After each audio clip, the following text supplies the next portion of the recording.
apa kabar? Saatnya Anda menyimak berita Palembang bersama saya, Auriga Agustina. Sejumlah berita menarik akan kami sajikan untuk Anda berikut 3 berita utama hari ini.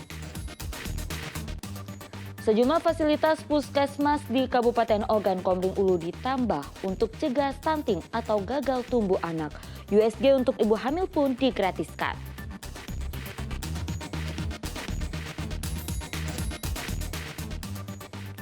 Pemilihan Ketua RT di Kelurahan Sukajaya, Kota Palembang dibuat selayaknya pemilihan presiden dan dimeriahkan dengan beragam door prize.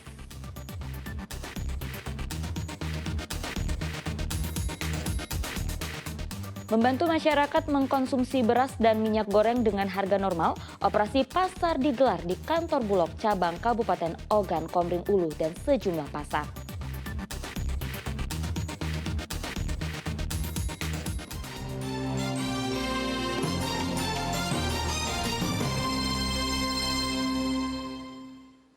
Kita ke informasi pertama, pemerintah Kabupaten Ogan Komering Ulu gencar mencegah stunting atau gagal tumbuh anak dengan berbagai upaya optimal. Sejumlah fasilitas kesehatan di puskesmas ditambah, para ibu hamil juga diminta untuk rutin periksa kesehatan janin. Kasus stunting atau gagal tumbuh anak menjadi perhatian serius pemerintah Kabupaten Ogan Komering Ulu. Upaya cegah stunting terus digencarkan termasuk memberikan pembinaan serta menyalurkan makanan bergizi terhadap ibu hamil dan menyusui. Selain itu, pemerintah daerah mengoptimalkan 18 puskesmas yang tersebar di Kabupaten Ogan Komering Ulu dengan menambah fasilitas kesehatan, termasuk alat ultrasonografi atau USG. Pemeriksaan dengan USG lebih mudah memantau tumbuh kembang janin saat kehamilan.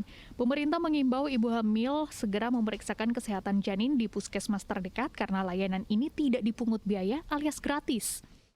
Pencegahan stunting salah satunya adalah pemberian tablet tambah darah pada ibu hamil. Dan juga ke depan kami berharap kepada Kementerian Kesehatan untuk mendroping 4 buah lagi alat USG karena di Kabupaten Oku ini ada 4 puskesmas PONET pelayanan obstetri neonatal emergensi dasar. Ada 4 PONET, jadi saya berharap 4 puskesmas PONET ini memiliki 2 buah USG. Selain puskesmas, pemerintah Kabupaten Ogan Komering Ulu memaksimalkan peran posyandu guna mempercepat penurunan jumlah stunting. Target pada 2024, Kabupaten Ogan Komering Ulu bebas stunting. Dedi Ruansyah melaporkan dari Kabupaten Ogan Komering Ulu. Informasi lainnya, diduga lalai jari seorang bayi tergunting oleh seorang perawat yang bekerja di Rumah Sakit Muhammadiyah Palembang. Keluarga korban yang tidak terima dengan kasus tersebut membuat laporan ke pihak kepolisian.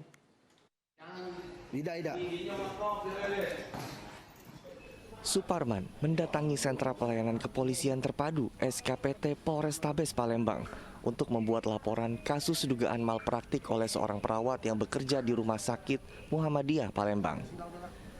Jari kelingking anaknya yang masih berusia 8 bulan tergunting hingga putus saat dirawat di rumah sakit tersebut. Kejadian ini bermula saat perawat hendak mengganti selang infus yang melekat di tangan pasien dengan menggunakan gunting besar.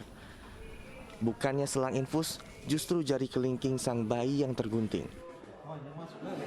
Mau buka infusan, kan katanya kami ingatkan buka perban bayi pakai biasa. Dari itu masih menang dewek, jadi laju terbuka pakai gunting besar, laju terpotong jari kirinya. Oh, karena gunting tadi? Iya, karena gunting. Kelingking. Atas kejadian ini, pihak Rumah Sakit Muhammadiyah Palembang bertanggung jawab melakukan operasi jari kelingking korban yang putus. Namun sayangnya hingga saat ini belum ada permintaan maaf dari oknum perawat terhadap keluarga korban.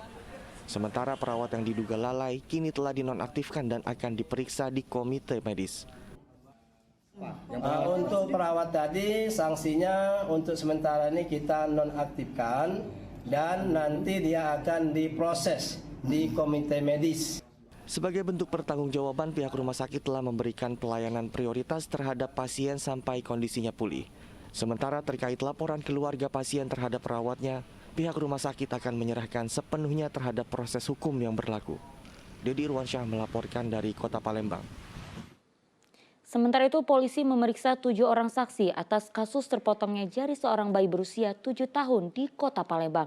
Sementara pasca operasi kondisi sang bayi semakin membaik. Penyidik dari Polrestabes Palembang telah melakukan pemeriksaan saksi-saksi terkait kasus terpotongnya jari bayi berusia 7 bulan yang menjadi pasien Rumah Sakit Muhammadiyah Palembang. Ketujuh orang saksi tersebut terdiri dari keluarga pasien, saksi yang berada di lokasi, dan pihak rumah sakit. Bahkan sang perawat berinisial DN pun telah diperiksa untuk dimintai klarifikasi oleh penyidik. Selain memeriksa 7 orang saksi, polisi juga telah mengantongi barang bukti berupa hasil visum korban. Meski demikian, polisi sejauh ini belum menetapkan tersangka atas kasus tersebut. Menurut polisi, penetapan tersangka baru akan ditentukan usai melakukan gelar perkara oleh penyidik. Melakukan pemeriksaan terhadap 7 orang yang sampai sekarang kita semuanya menjadi saksi. Nah, 7 orang itu terdiri dari keluarga dari korban, dan kemudian juga dari beberapa orang yang menyaksikan, mendengar, dan juga dari pihak polisi. Sampai saat ini sudah semuanya. Untuk perawat itu sudah diperiksa belum kan? Ya. Perawat dia sudah. Statusnya masih tersangka nggak bang perawat itu bang? Nah, kita akan lakukan gelar perkara hari ini untuk menentukan langkah selanjutnya. Sementara pasca operasi penyambungan jari yang terputus, kondisi sang bayi berangsur-angsur mulai membaik. Pasien saat ini masih menjalani perawatan untuk memulihkan kesehatannya. Pihak rumah sakit memastikan akan memberikan pelayanan yang terbaik terhadap pasien hingga kondisinya pulih.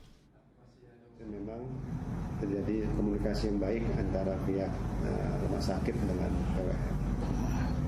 Untuk kondisi si pasien sudah mulai membaik apa gimana Pak? Jadi memang kondisi pasien masih dalam perawatan dan ada penilaian ulang di besok hari di hari ketiga pasca perawatan.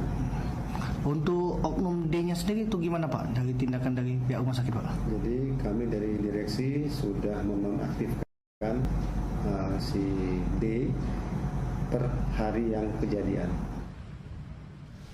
Kasus ini bermula saat sang perawat berinisial DN hendak melepaskan selang infus yang melekat di tangan seorang bayi berusia 7 bulan dengan cara memotongnya menggunakan gunting pada 3 Februari 2023 lalu. Diduga karena kelalaian sang perawat, gunting tersebut justru mengenai jari sang bayi hingga terputus. Keluarga pasien yang tidak terima lalu melaporkan sang perawat kepada pihak kepolisian. Dedi Irwansyah melaporkan dari Kota Palembang. Ya, puluhan orang mengikuti seleksi calon panitia pengawas pemilu atau Panwaslu Kelurahan Desa di Kecamatan Sosobuai Rayap, Ogan Komering Ulu. Dari puluhan calon Panwaslu nantinya akan dipilih 11 orang terbaik menjadi PKD di 11 desa.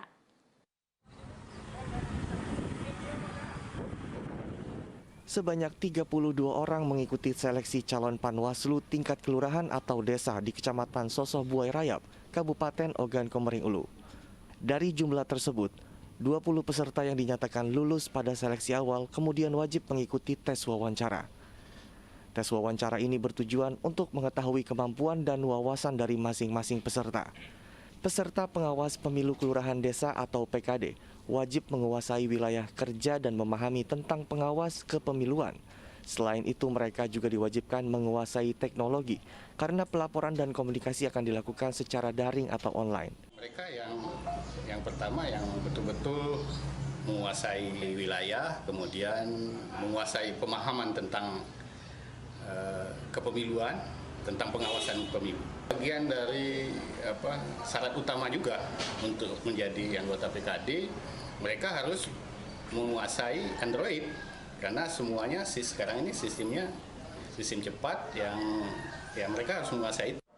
Dari 32 peserta calon Panwaslu Kelurahan Desa akan terpilih 11 orang.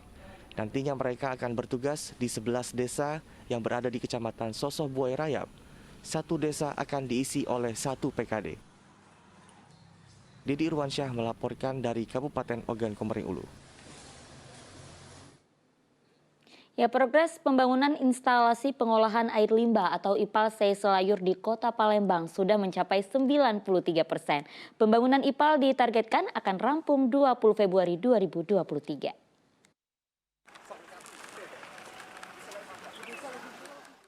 Pembangunan instalasi pengolahan air limbah atau IPAL di Kelurahan Sei Selayur, Kecamatan Kalidoni, Kota Palembang terus bergulir. Saat ini progres pembangunan IPAL sudah mencapai 93%. Pembangunan progres IPAL Sei Selayur ditargetkan akan selesai pada 20 Februari 2023. Pemerintah Kota Palembang siap melakukan uji coba pada Mei 2023 mendatang. Adapun pemasangan pipa IPAL ke rumah-rumah warga dengan total 22.000 sambungan rumah akan dilakukan secara bertahap. Nantinya uji coba akan dilakukan di kawasan Jalan Merdeka dan juga Palembang Indah Mall. Ini kapasitas untuk 22.000 SLA.